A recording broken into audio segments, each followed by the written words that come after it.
Hello friends, welcome back my YouTube channel climax classes. आज का जो वीडियो है वो धर्म सुधार आंदोलन का दूसरा वीडियो है। और पिछले वीडियो में मैंने बताया था कि कैसे आधुनिक काल में धर्म सुधार आंदोलन शुरू होता है, कैसे समाज में जो कुरीतियाँ होती है उसे हटाया जाता है। तो इनका इस वीडियो का यह दूसरा कड़ी है। इस वीडियो को आप देखने से पहले प्लेलिस्ट में जाके जो पिछला वीडियो है उसे आप जरूर देख लेंगे, तब इस वीडियो को देखेंगे। यकीनन मैं कहता हूं कि धर्म सुधार आंदोलन से आपके एक भी प्रश्न नहीं छूटेंगे, चाहे वो किसी भी एग्जाम के हों। चलिए हम समझते हैं इस वीडियो को। इससे पहले मैं थोड़ा सा बताना ये चाहूँगा कि पिछले वीडियो में मैंने ब्रह्म समाज के बारे में बताया था। तो ब्रह्म समाज का जब बंगाल के क्षेत्र में जब प्रभाव शुरू होता है तो जो बौद्धिक वर्ग थे, जो बुद्धिजीवी वर्ग के लोग थे, उनमें क्या हुआ था कि जो नई चेतना उत्पन्न हो गई थी और वो जो ब्राह्मण काल के जो आडंबर पूर्ण युक्त जो पूजा पाठ होते थे उनसे वो बचने की कोशिश करते थे। तो यहाँ पे आपको मैं सबसे पहले बताऊंगा जो रामकृष्ण मिशन के जो स्थापना हुआ था, कैसे हुआ था। तो इससे रिलेटेड बहुत सारे क्वेश्चन एग्जाम में आते हैं। चलिए, क्या था कि दक्षिणेश्वर कलकत्ता, यानी दक्षिणेश्वर जो कलकत्ता का क्षेत्र था, वहां पे एक काली मंदिर थी और उस काली मंदिर के पुजारी रामकृष्ण परमहंस थे।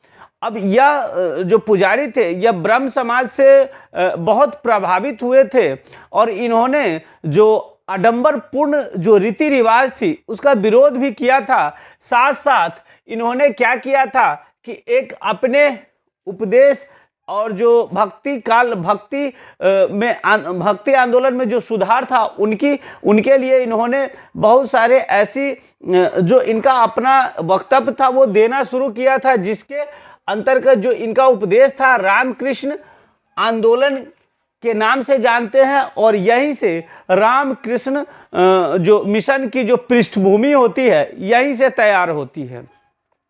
ये रामकृष्ण परमहंस जो थे ये संस्कृत विद्यालय में एक आध्यात्मिक पढ़ाई के लिए ये गुरु के तौर पे थे। और जब ये संस्कृत विश्वविद्यालय जो कलकत्ता में था वहाँ जब ये पढ़ाने जाते थे तो बहुत सारे छात्रों में क्या था कि ये ज्ञान को बांटते थे, जिनमें से एक इनके जो उत्सुक वाले छात्र थे जिनका नाम था नरेंद्र दत्त, वो इन्हीं के छात्र थे जो आगे चल के स्वामी विवेकानंद के नाम से फेमस हुए थे। तो देखिए क्या था कि इन्होंने क्या बताया था, रामकृष्ण परमहंस जी ने क्या बताया था जब ये कलकत्ता विश्वविद्यालय में जब पढ़ाते थे। तो इन्होंने क्या बताया था कि मानव सेवा सबसे बड़ी सेवा है, क्योंकि मानव ईश्वर का ही मूर्त है और जब हम मानव की सेवा करेंगे तो ईश्वर ऐसे ही खुश होंगे। तो इन्होंने यही धारणा दी थी और इसी धारणा को ये आगे बढ़ाते चले गए। इनके उपदेश के रूप में यह धीरे धीरे विस्तृत होने लगा था। उसके बाद मैंने पहले बताया कि कलकत्ता विश्वविद्यालय में जो आध्यात्मिक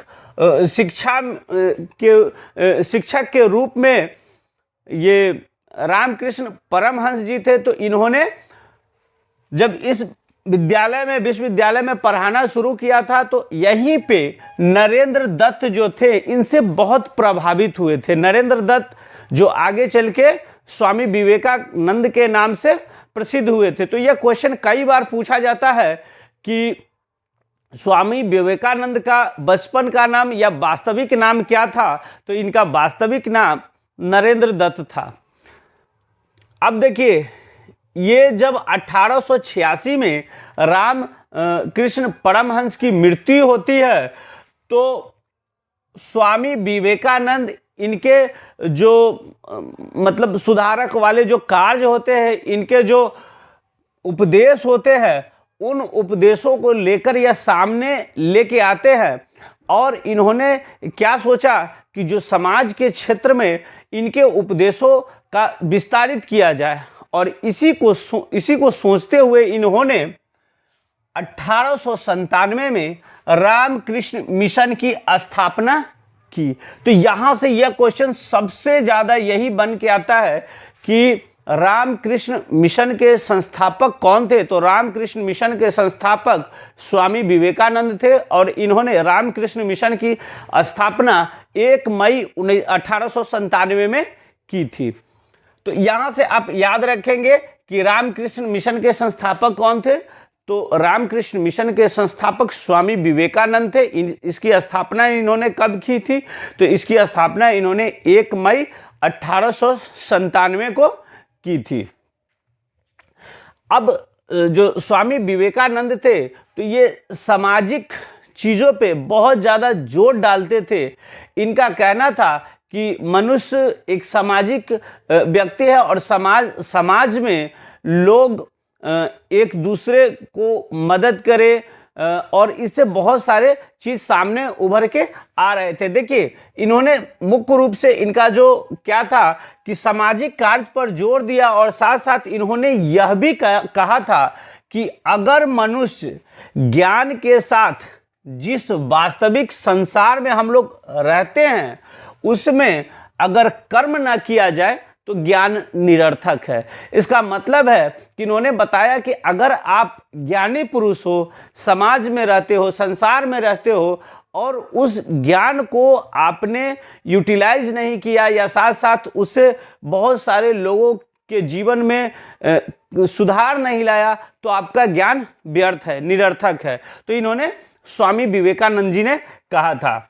उसके बाद इन्होंने एक और बात कही थी कि अगर कोई भूखे व्यक्ति को धार्मिक उपदेश देना ईश्वर की अवहेलना करने के बराबर है।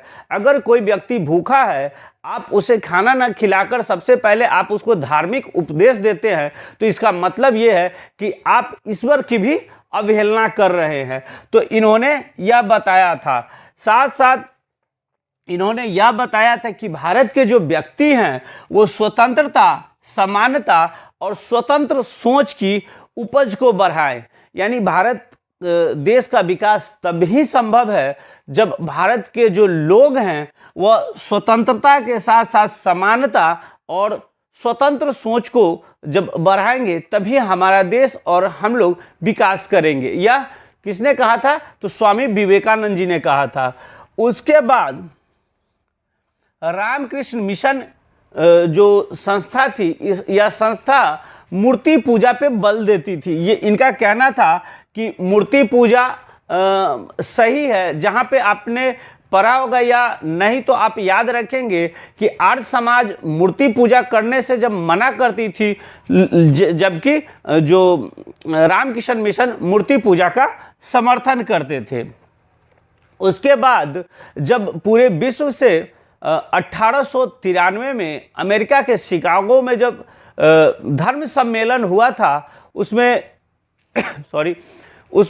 भारत की तरफ से हिंदू धर्म का प्रचार प्रसार करने के लिए स्वामी विवेकानंद जी शिकागो गए थे और वहाँ पे इन्होंने जो भाषण दिया था, इनके भाषण से पूरे विश्व मंत्रमुग्ध हो गया था और इनकी बहुत प्रशंसा की गई थी। वहाँ पे इन्होंने क्या बताया था कि इस सम्मेलन में इन्होंने यही बताया था कि वेदांत सिर्फ हिंदुओं का धर्म नहीं है, यह मनुष्य जाति का धर्म है। यानी जो वेदों में बात कही गई है वो सिर्फ हिंदू धर्म के लिए ही यह पवित्र ग्रंथ नहीं है। वेदांग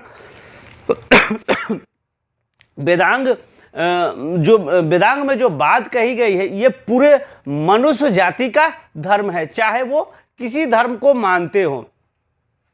इस बात के लिए इनकी बहुत प्रशंसा हुई थी और इसी कारण इसे हिंद तूफानी के नाम से भी जाना जाता है। तूफानी हिंद के नाम से इन्हें जाना जाता है। साथ साथ इसे नव हिंदूवाद के उपदेशक भी कहे जाते हैं। यह क्वेश्चन बीपीएससी में पूछा भी गया है कि 19वीं शताब्दी के उत्तरार्ध नव हिंदूवाद के उपदेशक किसे कहा जाता है? तो नव हिंदूवाद के उपदेशक स्वामी विवेकानंद को कहा जाता है। यह क्वेश्चन बीपीएससी में पूछा गया था। उसके बाद यहाँ पे मैंने बताया कि जो रामकृष्ण मिशन की जो स्थापना हुई थी उससे रिलेटेड जो ऑब्जेक्टिव टाइप के क्वेश्चन जो किसी भी एग्जाम में पूछे जा सकते हैं, इसे आप अच्छी तरह से समझ बना के आप इसका क्वेश्चन के साथ इसका अभ्यास कर सकते हैं। उसके बाद हम चलते हैं आर्य समाज की ओर। आर्य समाज क्या था? आर्य समाज एक ऐसी सामाजिक प्रथा थी जिन्होंने जो वैदिक धर्म थे उनको पुनः शुद्ध करके यह प्रचार प्रसार करने का प्रयास किया था। इनका कहना था कि बहुत सारे जो हिंदू धर्म के जो पुरोहित हैं जिन्होंने पुराणों के माध्यम से हिंदू धर्म को दूषित कर दिया है, तो आर्य समाज के जो स्थापना किए थे स्वामी दयानंद सरस्वती जी ने, इन्होंने हिंदू धर्म को शुद्ध करके पुनः इसका प्रचार प्रसार शुरू किया था। तो इसे अब हम समझते हैं। आर्य समाज की स्थापना हिंदू धर्म सुधारवादी आंदोलन के नाम से भी जाना जाता है और प्राचीन वैदिक धर्म ग्रंथ को शुद्ध करके पुनः स्थापना करना, ये मैंने पहले भी बताया। और इसकी स्थापना किसने की थी? तो स्वामी दयानंद सरस्वती ने की थी। स्वामी दयानंद सरस्वती का जन्म गुजरात के एक ब्राह्मण परिवार में हुआ था और इनका बचपन का नाम यानी इनका वास्तविक नाम मूल शंकर था। तो ये भी याद रखेंगे कि स्वामी दयानंद सरस्वती के मूल नाम को क्या कहते हैं? तो इनका जो वास्तविक नाम था मूल शंकर था। ये जैसे आपने स्वामी विवेकानंद के बारे में जाना था कि नरेंद्र दत्त उनका नाम था। उसके बाद या इनका जन्म कहाँ हुआ था? तो इनका जन्म गुजरात में हुआ था, एक ब्राह्मण परिवार में हुआ था। इन्होंने आर्य समाज की स्थापना की थी। चलिए आगे हम बढ़ते हैं। 1875 में बॉम्बे में इन्होंने क्या किया था? आर्य समाज की स्थापना किया था। उसके बाद यह आर्य समाज का मुख्यालय लाहौर में स्थानांतरित कर दिया गया था। तो यहाँ इससे सबसे प्रमुख सवाल यह बन के आता है कि आर्य समाज की स्थापना कब हुई थी? तो आर्य समाज की स्थापना 1875 में बॉम्बे में दयानंद सरस्वती द्वारा किया गया था और इसका जो मुख्यालय बाद में स्थानांतरित करके लाहौर कर दिया गया था। उसके बाद हम चलते हैं, जो मैंने बताया कि जो आर्य समाज थी, आर्य समाज के जो संस्थापक थे, इन्होंने एक बुक लिखी थी जो बहुत इंपॉर्टेंट है, जिसे हम सत्यार्थ प्रकाश के नाम से जानते हैं। कई बार यह क्वेश्चन पूछा भी गया है कि सत्यार्थ प्रकाश की रचना किसने की थी? तो स्वामी दयानंद सरस्वती ने की थी। तो यहाँ से क्वेश्चन आप समझ सकते हैं कि सत्यार्थ प्रकाश की रचना किसने की थी? तो स्वामी दयानंद सरस्वती ने की थी। दयानंद सरस्वती ने जो हिंदू धर्म में जो पुराण थे, यानी जो पुराण की जो रचना की गई थी, उसमें इनका मानना था कि जो पुरोहित थे वो अपने स्वार्थ के लिए, अपने फायदे के लिए इन्होंने हिंदू धर्म को दूषित कर दिया है। उसी कुप्रथा को यह चाहते थे कि समाप्त करना। उसके बाद हम चलते हैं वेदांत की शिक्षा।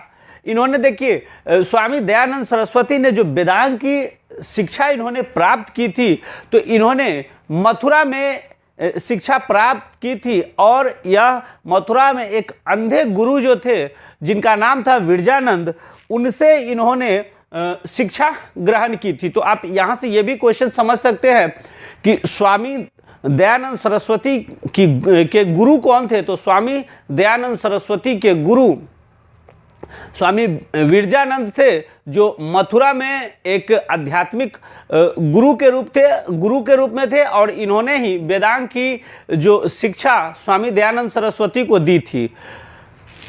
उसके बाद हम आगे समझेंगे कि प्राचीन हिंदू धर्म ग्रंथ पुराणों में कही जाने वाली, जो मैंने पहले भी बताया कि प्राचीन धर्म जो पुराण थी उसमें पुराणों की इन्होंने कड़ी आलोचना की और इन्होंने बताया कि कुछ स्वार्थी और अज्ञानी पुरोहित ये हिंदू धर्म को इन पुराणों के माध्यम से दूषित कर दिया है। तो इसके लिए ये बहुत सारे ऐसे कार्य किए थे जो कैसे इसे पुनः शुद्ध किया जाए। उसके बाद एक बहुत बार यह क्वेश्चन पूछा जाता है कि वेदों की ओर लौटो किसने कहा था? तो यही स्वामी दयानंद सरस्वती ने कहा था, क्योंकि ये जानते थे कि जो हमारा वेदांग है वह हिंदू धर्म का सबसे पवित्र ग्रंथ है और यह धीरे धीरे कमजोर पड़ रहा है। इसे पुनः हम पूरे भारतीय समाज में इसे लाए और इसका प्रचार प्रसारित करें। उसके बाद हिंदू धर्म की रक्षा के लिए इन्होंने एक शुद्धि आंदोलन भी चलाया था। अब देखिए स्वामी दयानंद सरस्वती ने क्या किया था, एक शुद्धि आंदोलन को इन्होंने चलाया था और इनका मानना था कि बहुत सारे ऐसे हिंदू धर्म के लोग डर के मारे या तो मुस्लिम बन गए हों या क्रिश्चियन बन गए हों, वो वापस अपने धर्म में आ सकते हैं और इसके लिए इन्होंने शुद्धि आंदोलन चलाया था। शुद्धि धर्म आंदोलन को इन्होंने चलाया था। उसके बाद मैंने पहले भी बताया कि वेदों की ओर लौटो किसने कहा था? तो स्वामी दयानंद सरस्वती ने कहा था। और वेद हिंदुओं का सर्वोच्च धार्मिक पुस्तक है। इन्होंने वेद में ऐसे 10 सिद्धांत को प्रतिपादित किया था जिसे लोग अपने जीवन में अपना सकते हैं। तो यहाँ से ये भी क्वेश्चन बन के आता है कि स्वामी दयानंद सरस्वती के जो वेदों में ऐसे कितने सिद्धांत को इन्होंने प्रतिपादित किया था जो लोग अपना सकते हैं। तो ऐसे 10 सिद्धांतों को इन्होंने अपनाने के लिए लोगों को आग्रह किया था। उसके बाद इनकी मृत्यु हो जाती है कब? तो 1883 ईस्वी में स्वामी दयानंद सरस्वती की मृत्यु हो जाती है। उसके बाद आर्य समाज का जो प्रचार प्रसार होता है वो भारत के कुछ अन्य लोग जो होते हैं जैसे लाला हंसराज, पंडित गुरुदत्त, लाला लाजपत राय और स्वामी श्रद्धानंद, इन चारों ने मिलकर आज आर्य समाज को आगे की ओर बैठाया, जिनमें श्रद्धानंद का नाम बहुत प्रमुख से लिया जाता है। उसके बाद क्या था कि एक पारसी धर्म सुधारक, यानी एक पारसी धर्म सुधारक जिनका नाम था बहराम जी एम मालावारी, इन्होंने 1908 ईस्वी में सेवा सदन की स्थापना की थी। देखिए मैंने इसमें उन क्वेश्चन को भी शामिल किया है जो धर्म सुधारक के रूप में जाने जाते हैं, उनसे भले ही बहुत ज़्यादा घटनाएं नहीं संबंधित है, लेकिन यह क्वेश्चन बीपीएससी के लिहाजे से बहुत इंपॉर्टेंट हो जाता है कि कुछ ऐसे धर्म सुधारक व्यक्ति होते हैं और उसने किस समाज की स्थापना की। तो इसलिए मैंने उन सबको भी इस वीडियो में शामिल किया है। तो यहाँ पे क्या है कि पारसी धर्म सुधारक, एक पारसी समाज के धर्म सुधारक व्यक्ति जिनका नाम था बहराम जी एम मालावारी ने 1908 ईस्वी में सेवा सदन की स्थापना की थी। याद रखना हमें, सेवा सदन की स्थापना किसने की थी? तो बहराम जी एम मालावारी ने 1908 ईस्वी में सेवा सदन की स्थापना की थी। उसके बाद हम चलते हैं इंडियन सोशल कॉन्फ्रेंस की स्थापना, यानी यह भी एक समाज सुधारक के तौर पर यह काम की थी, इसीलिए मैं यहाँ पे शामिल किया हूँ कि इंडियन सोशल कॉन्फ्रेंस की स्थापना एमजी रनाडे व रघुनाथ राव द्वारा किया गया था। इसे आप जरूर याद रखेंगे। और इसका जो पहला सम्मेलन हुआ था वो मद्रास में हुआ था 1887 में। इसका पहला सम्मेलन कहाँ हुआ था? मद्रास में हुआ था। तो यहाँ से क्वेश्चन यह बन के आ सकता है कि इंडियन सोशल कॉन्फ्रेंस की स्थापना हुई थी, तो इसका पहला जो सत्र चला था, यानी पहला जो सम्मेलन हुआ था वो कहाँ हुआ था? तो 1887 में मद्रास में हुआ था। उसके बाद हम चलते हैं आगे की ओर।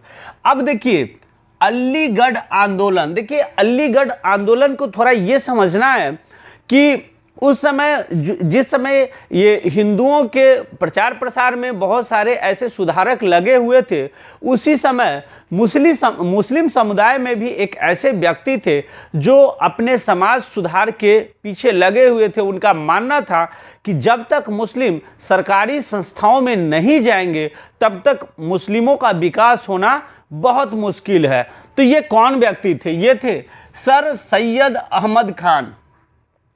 सर सैयद अहमद खान ने ये उत्तर प्रदेश के क्षेत्र, अलीगढ़ के क्षेत्र, जो पश्चिमी उत्तर प्रदेश है, उस क्षेत्र में इन्होंने अपने धर्मों में समाज सुधारक के रूप में भी कार्य किया था। उसके बाद क्या है, इन्होंने क्या किया था, 1875 में अलीगढ़ में मोहम्मडन एंग्लो ओरिएंटल कॉलेज की भी स्थापना की थी।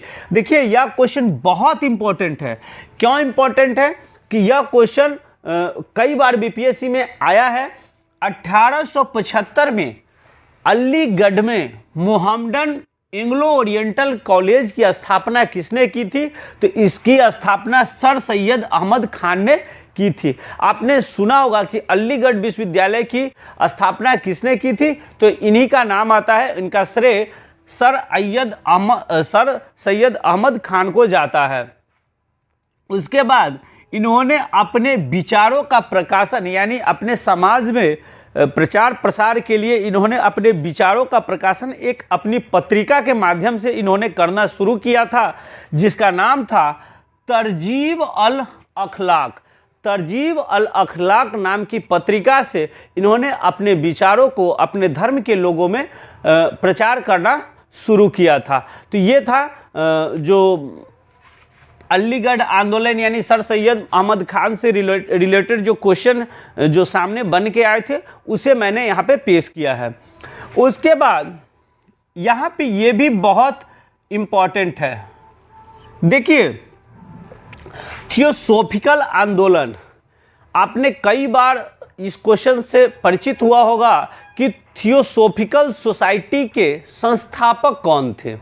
ठीक है, यहाँ पे एक क्वेश्चन ये बन के आता है बहुत इंपॉर्टेंट, थियोसॉफिकल सोसाइटी के संस्थापक कौन थे और थियोसॉफिकल सोसाइटी के अध्यक्ष कौन थे। यहीं पे लोग कंफ्यूजन करते हैं। देखिए थियोसॉफिकल सोसाइटी आंदोलन कब ये जो चलाया गया था, तो देखिए क्या था कि 1875 ईस्वी में मैडम एच.वी. ब्लावेट्स्की एवं कर्नल एम.एस. अलकाट, ये दोनों ऐसे व्यक्ति थे जिन्होंने भारतीय जो वेदांग थे, साथ साथ भारतीय सभ्यता संस्कृति से ये बहुत प्रभावित हुए थे। अब देखिए मैडम एच.वी. ब्लावेट्स्की जो थे ये रूस की महिला थी और कर्नल एम.एस. अलकाट जो थे ये अमेरिका के व्यक्ति थे। ठीक है, और इन दोनों ने मिलके क्या किया था, थियोसॉफिकल सोसाइटी का स्थापना अमेरिका में 1875 में किया था। तो ये यहाँ से क्वेश्चन ये सबसे थियोसॉफिकल सोसाइटी का स्थापना कहाँ हुआ था? तो थियोसॉफिकल सोसाइटी का स्थापना 1875 में अमेरिका में हुआ था। इसके स्थापना किसने किए थे? तो इसके स्थापना मैडम एच.वी. ब्लावेट्स्की और कर्नल एम.एस. अलकाट ने किया था। अब ये क्या था कि जब इसकी स्थापना जब हो गई थी, ये दोनों व्यक्ति भारतीय वेदांग, भारतीय संस्कृति सभ्यता से बहुत परिचित के साथ साथ उनसे बहुत प्रभावित हुए थे, तो इन्होंने ये कार्य किया था। अब क्या था कि थियोसॉफिकल सोसाइटी क्या होता है कि 1882 ईस्वी में जब यह भारत आती है, तो भारत में सबसे पहले यह जो बम्बई के क्षेत्र, और बम्बई से यह कहाँ चला जाता है, तो बम्बई से यह मद्रास के क्षेत्र में जाता है और मद्रास में इसका मुख्यालय, अडयार में इसका मुख्यालय स्थापित किया जाता है। तो यह भी याद रखना है कि 1882 ईस्वी में थियोसॉफिकल सोसाइटी का मुख्यालय कहाँ आ जाता है, तो थियोसॉफिकल सोसाइटी का मुख्यालय मद्रास के अडयार में स्थानांतरित हो जाता है।